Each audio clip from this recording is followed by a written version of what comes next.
Assalamualaikum warahmatullahi wabarakatuh. Saya Muhammad Kefas Karifat Nur, mahasiswa Universitas Budi Luhur, semester 4 dengan NIM 207150238. Ingin melaporkan hasil fenomena elemen-elemen komunikasi antar budaya yang saya telah temui di dalam liburan Lebaran pada tahun ini. Yang saya temui adalah banyak sekali shock cultures yang saya dapati pada momen Lebaran tahun ini. Apa aja shock cultures ini? Shock cultures ini di dalam bahasa Indonesia adalah yang namanya gegar budaya. Ya, peristiwa bagaimana kita kaget di dalam suatu budaya tertentu dan kita bisa lihat di budaya tertentu. Ketika saya selama ini 5 tahun kebelakangan ini, saya selalu pulang kampung mudik ke rumah atau ke kampung halaman ibu saya, yang dimana ibu saya bertempat kampungnya adalah di Jawa Tengah, yaitu Yogyakarta. Jadi saya jarang sekali, maksudnya kayak saya benar-benar ketika dewasa ini melek, ya udah kampung saya selalu selama 5 tahun belakangan ini saya selalu mudik ke Jogja. Nah, di Jogja ini atau di keluarga saya ini memiliki yang namanya budaya yang sangat sakral atau momen sakral ini, yaitu sungkeman. Jadi benar-benar dari yang paling kecil kita sungkeman tuh, dari kakak sepupu sampai adik sepupu sampai keponakan, itu tuh selalu sungkeman ke mbah namanya, ke nenek saya. Jadi dari ibu saya, bahkan ibu saya juga sungkeman selalu ke nenek saya gitu kan. Nah, jadi ada tradisi yang di sini kayak kita muter ngelilingin dan sungkeman. Ini saya tanya akhirnya, kayak alasan ini apa sih untuk sungkeman ini? Yaitu selalu menghormati yang lebih tua dan meminta maaf lah yang kecil terhadap yang tua. Jadi sesalah apapun yang tua, tapi ketika yang namanya dia lebih tua dari kita tidak boleh yang namanya berdurhaka atau ya yang namanya dosa terhadap orang tua. Itu poinnya. Dan selama 5 tahun belakangan ini saya selalu melakukan mudik dan selalu saya melakukan menunggu dan melakukan momen sakral tersebut, yaitu sungkeman tradisi kebudayaan Yogyakarta.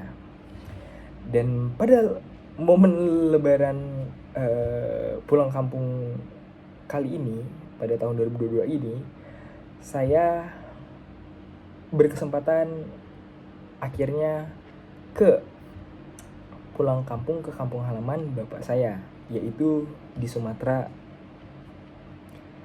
ya di Medan. Nah, di Sumatera itu lebih tepatnya di Medan, namanya Deli. Jadi Medan Deli ini kita berkesempatan untuk mudik pada kesempatan kali ini. Ketika saya mudik bersama keluarga saya sangat shock cultures lagi yang saya tadi sebut, gegar budaya. Itulah alasan saya kenapa saya bisa melakukan hal yang gegar budaya nih pada kesempatan kali ini. Karena dalam 5 tahun belakangan saya tidak pernah nih mudik ke kampung halaman bapak saya. Dan akhirnya berkesempatan, alhamdulillah pada tahun ini saya bisa ke Medan dan bisa menemui keluarga-keluarga besar saya di sana. Ketika saya menunggu momen sakral atau momen sungkeman yang ada di tradisi Jogja, saya sangat menunggu dan ternyata tidak ada.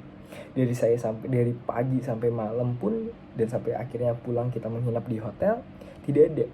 Dan akhirnya saya menanya, oh hanya seperti ini ketika momen Lebaran ini, hanya salaman-salaman dan ya seperti biasa kita makan, bercanda gurau bersama sanak dan saudara. Balik lagi, tapi ini adalah momen budaya yang dimana budaya itu masing-masing terlahir. Jadi berbagai macam suku, yang penting kita bisa untuk men-solve problem ini, atau yang bisa kita itu adalah menyesuaikan diri.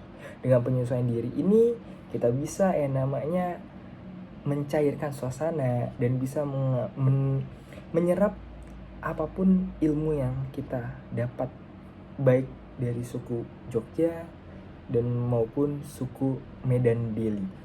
Nah, untuk selanjutnya saya akan mewawancarai para pelaku-pelaku yang menemui fenomena elemen-elemen komunikasi antar budaya di dalam libur Lebaran pada tahun ini. Apa aja? Yuk, mari kita simak. Baik, Ibu Christine. Saya ingin menanyakan Ibu, bagaimana yang Anda dapatkan tentang elemen-elemen komunikasi antar budaya selama pasca liburan Lebaran pada tahun kali ini? Seperti biasa kalau di Indonesia itu kan memang toleransi agamanya memang udah dari dulu ya.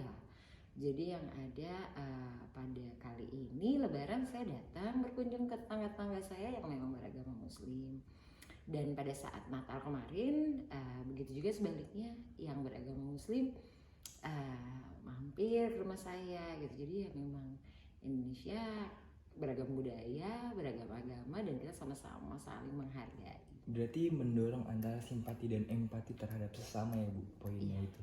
Kita kan hidup kan ya maksudnya semua makhluk hidup kan sama, hanya keyakinan aja yang berbeda. Tapi kalau di Indonesia sih di dasar Medar ya kita benar-benar menjunjung tinggi toleransi dan kepercayaan agama masing-masing. Baik Ibu, terima kasih banyak. Dan saya ingin menanyakan tentang bagaimana pesan dan kesan Ibu untuk masyarakat terutama yang sebagai minoritas terhadap mayoritas gitu. Pada prinsipnya sih nggak ada masalah sama sekali karena benar-benar yang ya kita tuh benar-benar bersatu sih sebenarnya ya, dan sama-sama aja sih, baik dari lingkungan kecil kayak misalkan seperti di kantor kita benar-benar saling menghargai. Karyawan saya juga banyak yang non muslim, banyak yang muslim juga, jadi misalnya mereka beribadah juga ya silakan gitu. Dan selama ini juga tidak pernah ada yang saling mengusik sih, tapi lebih kepada saling menjunjung tinggi nilai-nilai keyakinan masing-masing itu sih. Baik Ibu, terima kasih. Sama-sama.